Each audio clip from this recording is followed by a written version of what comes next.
Good morning. This is the City of Syracuse Landmark Preservation Board. Notice is hereby given that a public hearing will be held on Thursday, June 4th, 2020 at 8:30 a.m.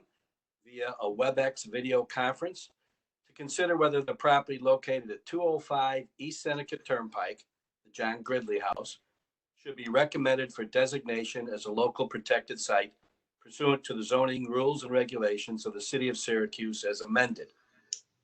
The Syracuse Landmark Preservation Board, in exercising its powers and duties pursuant to Part C, Section 7, Articles 1 through 9, inclusive of the zoning rules and regulations of the City of Syracuse, to determine if the building or structure shall be designated as a protected site, shall consider the following. Number one, association with persons or events of historic significance to the city, region, state, or nation. Two, illustrative of historic growth and development of the city, region, state, or nation. Three, in the case of structures embodying distinctive characteristics of type, period, or method of construction, or representing a work of a master or possessing unique architectural and artistic qualities, or representing a significant and distinguishable entity whose component may lack individual distinction. And four, in the case of interiors, possessing one or more of the characteristics enumerated in 1, 2, or 3 above, and in addition, embodying distinctive characteristics of architectural scale, form, and visual homogeneity, which are an integral part of the character of the structure in which this space is contained. Consistent with the Governor's March 7th, 2020 executive order declaring a coronavirus COVID-19 state of emergency, in-person public hearings, meetings and public hearings will not be conducted in the Common Council chambers. The entirety of the meeting will be conducted remotely via the WebEx conferencing system. See WebEx details below, and notice is given as to how to enter the WebEx meeting. And I am Don Radke, Chairman of the Syracuse Landmark Preservation Board. So this is the way it'll work. We will first give anybody in attendance who is looking to speak in favor of designating the property a local protected site will go first. Anybody then after that has been exhausted. Anybody speaking in opposition will have a chance to speak also. During the individual presentations, either for or against, any member of the board may ask questions.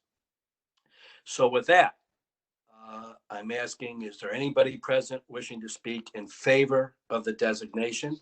If so, please identify yourself and your address, and you'll have the floor. Yes, good morning. Good morning. My name is Dale Tusing. I live in the property that we're considering. I'm sitting there right now, and my wife Ann is with me. Terrific. And we are present to speak in favor of listing the property. We bought the house in 1969, so we've lived here a good long time. We raised 5 children here. It's a beautiful place. It's a wonderful place to live in Syracuse. As I say, we've lived here since 1969. So both of us are getting along in years. I'm 85. My wife is younger.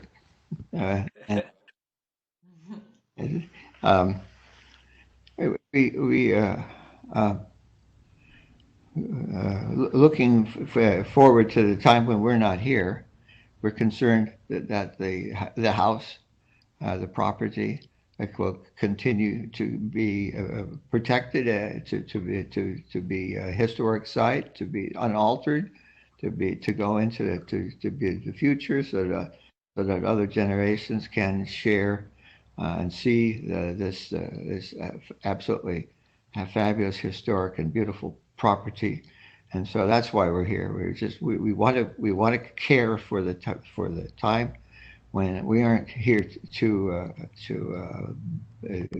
assure personally the care of the house. And you want to say something? And before you go, I just want to make known publicly that as we're scrolling through pictures that Kate is so generously putting up, the board does have the packet of information about the property. Received that earlier. So Ann, you have anything you want to say? Well, I can't really add much.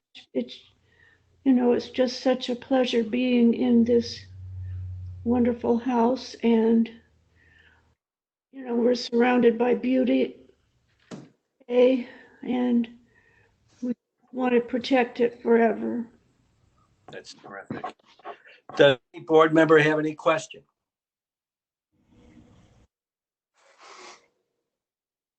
Hearing none, is there anybody else on this video meeting wishing to speak in favor of the designation?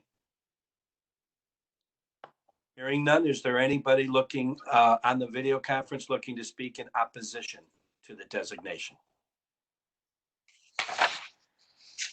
Any other questions by the board members? And just for everybody's edification, after I close this public hearing, the board will then commence its regularly scheduled meeting, in which time on the agenda will be a discussion and a motion whether or not we want to advance this for a local designation. So again, is there anybody looking to speak in favor or anybody looking to speak in opposition of the designation? Don, if I could just Sure. interject quickly and let you know that I received 2 letters indicating in favor of the designation. One was from Grant Johnson, who is the current president of PACNY, the Preservation Association of Central New York. And the other one was from Dr. Samuel Gruber, who is a local historian and well known around here as a scholar of history and architecture and art. Okay, great. And you'll submit those for the record. Yes. I would like, if I could, make a point. Bob? Yes, thank you.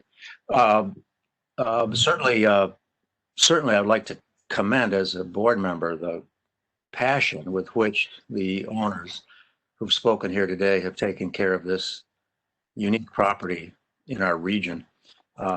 Thank you so much for years of care and appreciation of what is a unique, intact example of another era. This kind of care and appreciation which you've expressed today is absolutely wonderful. We have a wonderful documentation of the history and of the architectural style, some of the best drawings we've ever had submitted for the original HAB survey of the 30s, I believe. And I know that many of the long-term friends of the landmark preservation and its origin in the 70s, which preceded with the efforts of Professor Harley McKee, history professor at Syracuse University School of Architecture, who was a leader in the development of the HABS documentation, and Paul Malo, who helped form the Landmark Preservation Board, with Fran Harris. These names are significant in the region. They are all smiling at this moment, wherever they be. Thank you for your great care and pleasure. Thank you for your support. We appreciate it. Thank you for explaining. Thank you, Bob. I think you speak for the entire board. Absolutely. Thanks, Bob. Hearing no other comments or from the public or from board members, I order this hearing closed. Thank you. Okay. Mr. and Mrs. Tusing, thank you so much for attending, and Kate will get back to you after our regularly scheduled meeting and proceed forward at that point. Somebody needs to mute. Someone just came on. If you could mute yourself. Identify yourself and then mute yourself. This is Mira. I'm sorry. Sorry, who is it? I didn't hear. Okay. Back and forth between muting. Okay. All right. I think we should note, although it's kind of strange that the pandemic has caused it, but to my knowledge, this is the first time we've ever had a presentation for consideration live from inside the property with the original, with the owners Point. present. Absolutely. Pretty significant, precedent setting. Terrific. You're right. You're right. Without question. Without question. All right. So I would like to get started with our regularly scheduled meeting. If that's okay. Kate, are you ready? Yep, I'm ready to go. Yeah, we'll just continue recording. So, I would like to call the meeting to order. This is the regularly scheduled meeting of the City of Syracuse Landmark Preservation Board. Today is Thursday, June 4th, 2020. Kate, could you list who's present? present today are, and I'm running down the list here, Cynthia Carrington-Carter, Dan Leary, John Radke, Jeff Romano, Julia Marshall, and Bob Haley. And I haven't missed anyone, have I, from the board? And myself, Kate Auwetter. It's me. Oh, sorry, Lisa. Miss Lisa. Okay. Lisa Tonsi. Still hasn't checked in. Is that right? Tom is not here. Okay. Okay. I'd like a motion to accept the minutes. So move. So moved. Do I have a second? This is Joe Majuk. Do we have a second? I'll second. Okay, thank you. Any changes, modifications? Yes, I have a couple here. Thanks. Okay. Under new business, the second item, Dorset Road. And I, again, asked the board to bear with me on some of my word managing. It says towards the end, the board considered recommendation to paint the pipe the same color as the house, but decided that this, quote, would propose a maintenance problem for the owner. My point here is that I would like to change a statement that sounds definitive from would propose a maintenance problem to change it to the board noted that this may require additional maintenance. In other words, I don't think our intent was to tell them that you've got a maintenance problem. It was to advise them that there may be additional maintenance required. And the reason I make that differentiation is because all houses require maintenance. And if you want to take care of it to its authentic case, Okay. it may require more maintenance. So thank you on that one. Yep, makes sense. The last one is on zoning referral. Last sentence of the zoning referral paragraph, the board suggested that the office section be constructed as all brick rather than, I'd like to insert simulated brick and metal siding. Great. Anything else? All in favor of accepting the minutes as submitted and amended? Aye. Aye. Opposed? Abstain? Motion carries. Old business, no old business. Don, can I interrupt for just 1 second to let you know that Councillor Chol Medjok is with us. He represents District 3, which is the location of the Gridley House. Welcome, Counselor. Okay, so there is no old business, so we're moving right on to new business. Local protected site, LPS 20-02, 205 East Seneca Turnpike.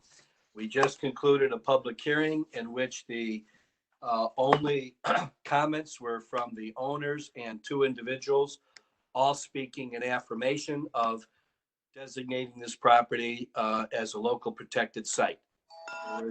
There is no discussion or no attendance or submissions of any kind speaking in opposition. As I mentioned earlier, the board did receive a full packet of information concerning this designation and the history and architecture of the property. So I'd open up the meeting to discussion. What I would suggest is somebody put forth a motion and second it, and then we can have a discussion.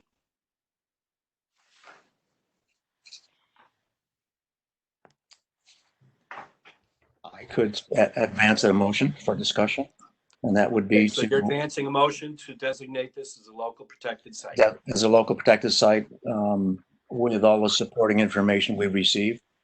Do we have And a second? He's got to list out the criteria, doesn't he? I need to, That'll be in the discussion. We can discuss that. Is there a second to the motion? I'll second that. Okay, discussion. In the discussion phase, as Jeff just mentioned, we will have to mention the criteria 1, 2, 3, and/or 4 that we believe it meets.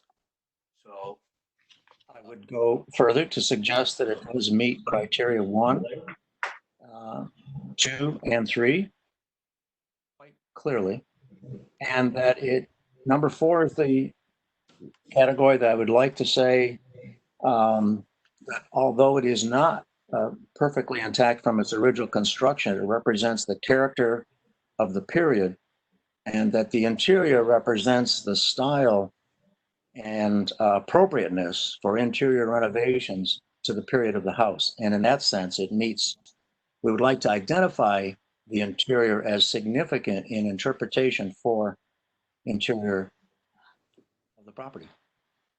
Kate, can you review for the board the realities, as it were, of interior designation? so it's actually an issue of enforcement, that an interior can be designated. And I think that this interior is very special. So it should be acknowledged. However, we are the Landmark Preservation Board, the city codes is limited in its ability to enforce an interior designation when it remains a private property, not open to the public. So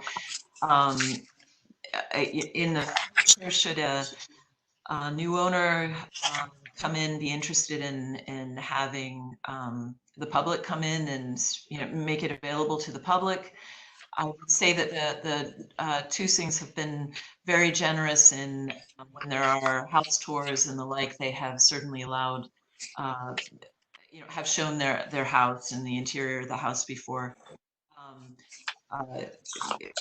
So that we are limited, the Landmark Preservation Board is limited in terms of how it can enforce an interior designation, however, just based on access. Thank you, Kate. That is a serious issue. My point in including number 4, which I would like to say I would include, is that there are so many elements of the original house in the interior that we would like to identify those as significant to the original building. In some way, make it clear that fireplaces and the fan, the door, and the woodwork are in fact substantially original and in effect appropriate to the period of the house. And that's what our inclusion of number 4 should include. If we can't enforce it, that's another issue. It's not our job to do enforcement, but we can identify the significance of this interior character to the period of the house, and I think we should. Okay, any other comment by any other board members? Bob is suggesting that it meets all 4 criteria.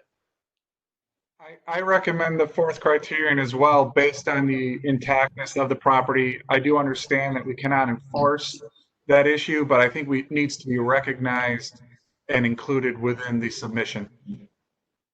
I agree completely. Okay. As do I. Any other comment by any other board member? Other than that, there's a motion on the table to advance this for local designation as it meets all 4 criteria. And it has been seconded. Any further discussion? Can I ask a question? Sure, Lisa. Is there any chance in the future that this property could become, say, a doctor's office or a financial office, or is that up to zoning? I'm just curious. That's up to zoning. Okay. All right. Thank you. Okay. Any other discussion? Would our counselor like to make any comment? Just a thought. Don, you might ask him. No, you're asked. Counselor, do you have any Questions or? questions? You want to weigh in? I'm okay, thank Terrific. Okay, so there's a motion on the floor. It's been seconded. And this will be advanced, meeting all 4 criteria. All in favor? Aye. Opposed? Abstained? Motion carries. Thank you. Okay, the last item on today's meeting is a pre-development discussion on 217 Highland Ave. I want to just alert the board that this is discussion only. So we're not going to get into great detail because this has to go through different departments in the city of Syracuse before this can be advanced as a C of A. So with that, I believe the applicant is on. Good morning. Good morning. Morning. Can you hear me? Would you please Yes. identify yourself, give us your address, and you can make some initial comments. I am Miriam Perez, and my Syracuse address, I guess, for today is 1437 Comstock Avenue, and I own 217 Highland Avenue, and I hope to move into this property one day soon.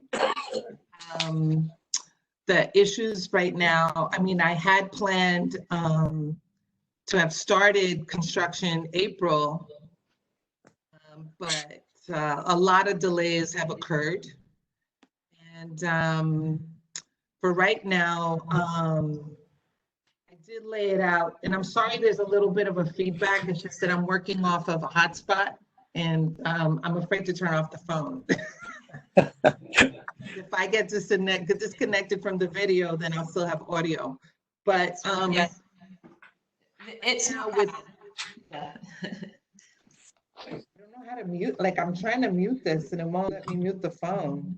No, you're fine. Okay, Miriam, just Keep for the going. board's edification, I'd like to just, again, we're not going to get into this in much detail only because there's other departments in the city that have to weigh in before this can be determined that it's going to go forward. So we don't want to spend the time unless in fact this is going to go forward. But my understanding from the submission is that you want to relocate the driveway to the opposite side of the house. Yes. This is That, present one, and then and that would mean elimination of the current driveway. Yes. And in addition, there's been a window survey submitted, so there's some windows that would be replaced. And then lastly, I'm a little confused on what you want to do with the garage, existing and new. So could you explain that a little bit? The existing garage cannot support the weight of vehicles. So it would be turned into a family room. And then the new garage would sit behind the house on the Highland side to the left, as seen on the plan. sorry, I'll go back up to the plan. Okay, And so the- the existing garage, what changes would you be making to the exterior? A new roof where it would be a hip roof.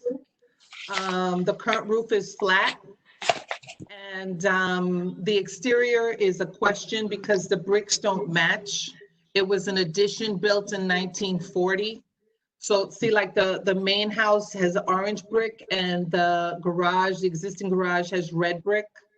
Here, Right. I'll go down to the garage. Here it is. Okay, thank you. Okay, so that's going to be something that we're going to be needing, once you make your decisions, we're going to be needing specific detail and samples, et cetera. Right. Okay, and then on the new garage to the left-hand side, as you're looking at the front elevation, that will be what? I want to match the new garage to whatever the old garage is going to look like. So they'll look similar. Okay. All right. Because I do understand and respect, uniformity and the design and everything. So we're potentially relocating the driveway, eliminating the existing driveway, some window changes. We're going to be turning the existing garage into interior living space. Exterior decisions still need to be made. And then whatever you do there will be duplicated in style on the new garage on the other side. Yes. Okay. Okay, with that, are there any quick comments by the board? And again, I want to caution the board, we don't want to get into this too deeply until, in fact, other city departments determine that this can, in fact, go forward. I have a question about the new garage. On the site plan, it shows some sort of connector walk or connector structure. Can you explain that a little bit? I'm trying to go back. Where is it? There wasn't in my head. The garage just sits outside of the back door. I'm just trying to understand what this means here. Wait, sorry. That's the site plan. Is the new garage detached or attached? Initially, I thought it was detached. On the Be site nice plan, to attach it, but I haven't gone that far with it. on the site plan, it shows it as a, I mean, it implies that there's a covered walkway to your door. There it is. There it is. Sorry, just let me know what I need to get to. That's it. You're on the right side. Just, See right there, Kate. just zoom in on the garage. There you go. So, Miriam, that's another question that'll need to be clarified. Do you intend to attach it in any fashion, and then the detail, sample and color of that? I have a question. I have a quick question. First of all, it's a very good move to move the parking lot off of Oak Street and to tuck it into the property in a more concealed way. That's a very smart move. Can you possibly mention why there are 6 cars in this in the plan? Do you need 6 cars, I guess? I come from a massive family.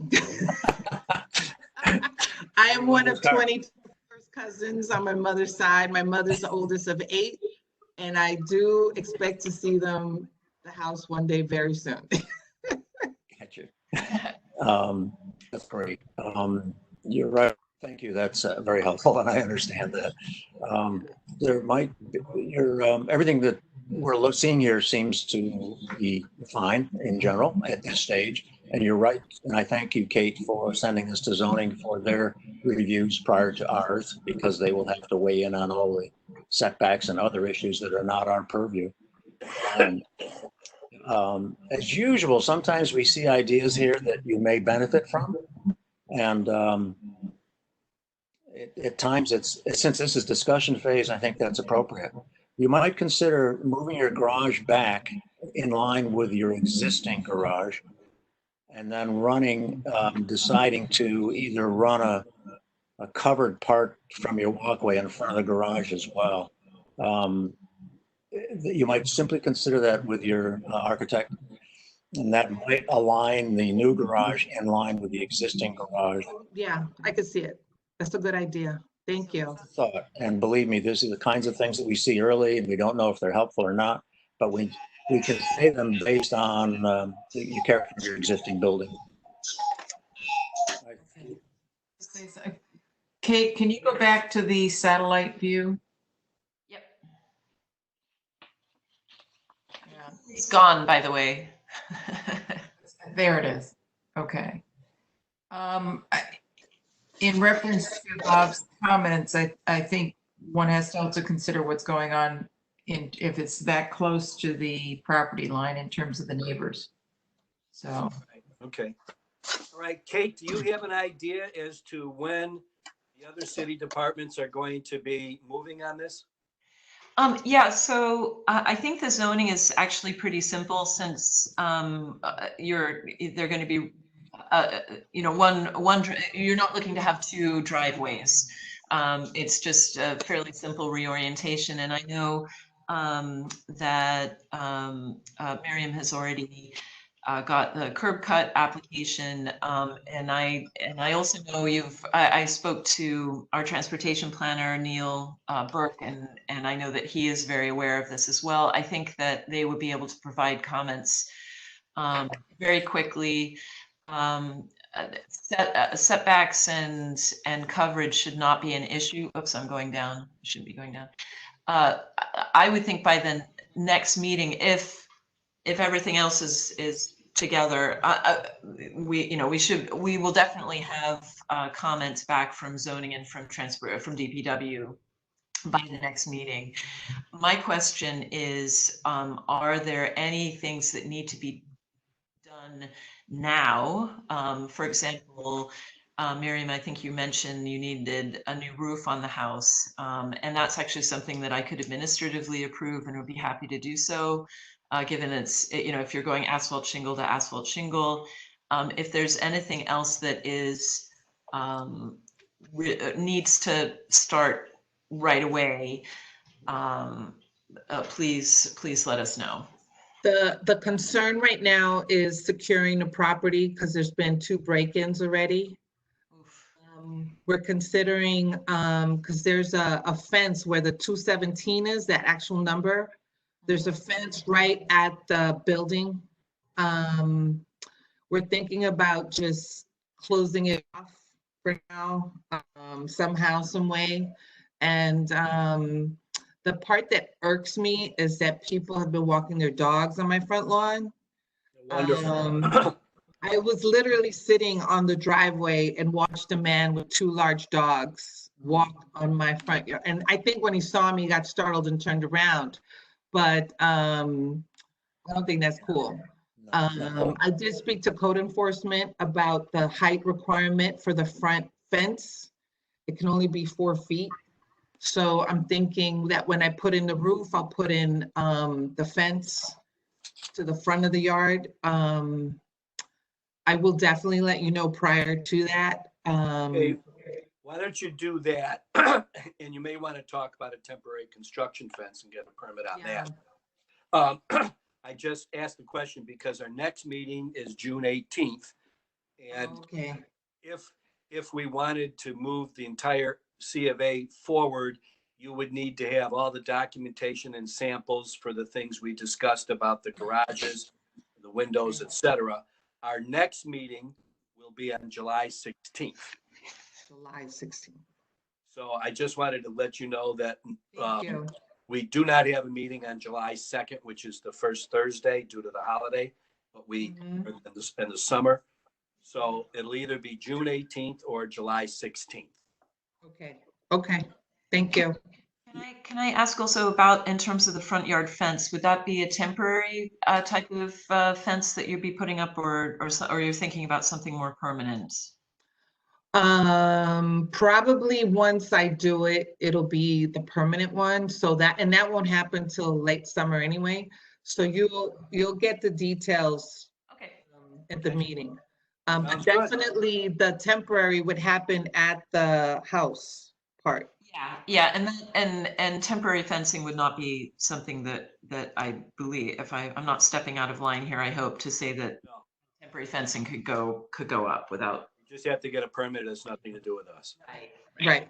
Just to note, returning to that, the issue of the connector between the garage and the house, if there is one, it seems to indicate that there's a change in elevation. There appear to be steps on that site plan review, and there's no indication. House, yes. And there's no indication on the floor plan of exactly where that entrance is. That needs to be, if you decide to move the garage back, which I agree with, resolve somehow the floor plans and the elevations to show how that fits together, because it is not apparent to me anyway. Okay, good comment, Dan. Thank you. All right, so Dan, we'll be anxiously waiting to see Thank you. full submission once, in fact, we have response back from zoning and transportation. Just, Thank I had one other comment for discussion phase, if I could, and again, it's to your consideration of your planning. What I was going to say was that you could consider a garage that is 2 cars deep. In other words, elongate the garage further to the back of the site and put 4 cars in the garage, the 2 front cars that were there might not be used all the time. In other words, it is, with such a large family, we can understand the needs for cars. They may not want to have it in the snow all winter long. Some of them may not be used year round. So, and I think in general, it's getting to be more difficult to have 6 cars in every residential property accommodated. Even That's though, something that we should check with code enforcement and zoning about. yeah, and again, I'm not implying any zoning overview here. It's to your consideration for the uses of the better use of the needs you have. So thank you for your thoughts. Great, thank you. Well, just keep in mind that as you move the garage back, you get closer and closer to the property line. And I don't know what the setback is, and that's obviously something for zoning and codes, but just keep that in mind. I believe it's 4 feet. Okay. Okay, anything else? Not Okay. right now. Do you care that I'm tarping the roof for now? No. Okay. Please tarp. Okay. Thank you. Okay. All right, thank you very much, Miriam. We appreciate it. We look forward to working on this further with you. Thank you so much. Have a good day and stay safe. You too. Thank you so much. Thank you. And with that, if there's nothing else, I ask for a motion to adjourn. Motion to Motion to adjourn. A second? All in favor? Hey. Okay. Boy, that was unanimous quickly. Thank you, everybody, and stay safe. And